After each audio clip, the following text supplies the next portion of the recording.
Assalomu alaykum hurmatli o'rtoqlar, дорогие друзья. Mana ishlarni boshlavordik. Bugun mana 7-iyun. Kecha aytganimdek bu kasalimiz bronxialniy astma atopическая forma deb aytganman. Hobl xronический obstruktivniy bronxit lyokkih. Qanday, yaxshimisan o'g'lim? Ha, yaxshiman o'g'lim. Xudoga shukr, yaxshi. Ingalyator ishlatmadingmi? Yo'q, ishlatmadim, amma siz joyda. Молодец. Постоянно ishxonada, 2 marta uyda shu pisillatib ingalyator ishlatib yuradi ekan birodarlarni. Hozir ancha yaxshi. Xudo xolasa bu hobl bilan bronxialniy astma bilan kelgan menga lecheniya olganlar o'zlari yaxshi biladi. Lecheniya olgandan keyin u narsani musulga otib yuborasizlar deyman-da. Otib yuboradi, har 6 oyda 3 oyda kelib lecheniya olib ketadi.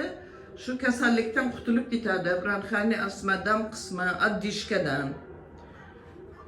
Keyingi patsiyentimiz mana oshnam.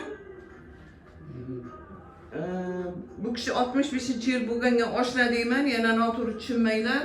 Bu kishi burni qonab, 170-180 davleniya bilan kelgan edilar. Hozir davleniya necha chiqdi bugun? 110 ga 80. 110 ga 80. Kecha 116 ga 80 chiqqan edi.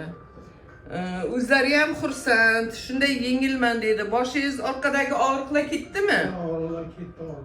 Burun qonami yo'q. Burun qonagani yo'q. Har 2 kundan burunlari qonab, 170-180 davleniya bilan yurgan inson, hipertonik. Allohga shukr, juda ham yaxshi, lecheniyalar juda ham yaxshi ketyapti. Bugun 5-simi?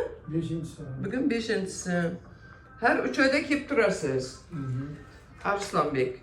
Yaxshi. Kunlaringiz yaxshi o'tsin azizlarim. Sizlarga sog'lik, salomatlik tilayman. Sog' salomat bo'linglar.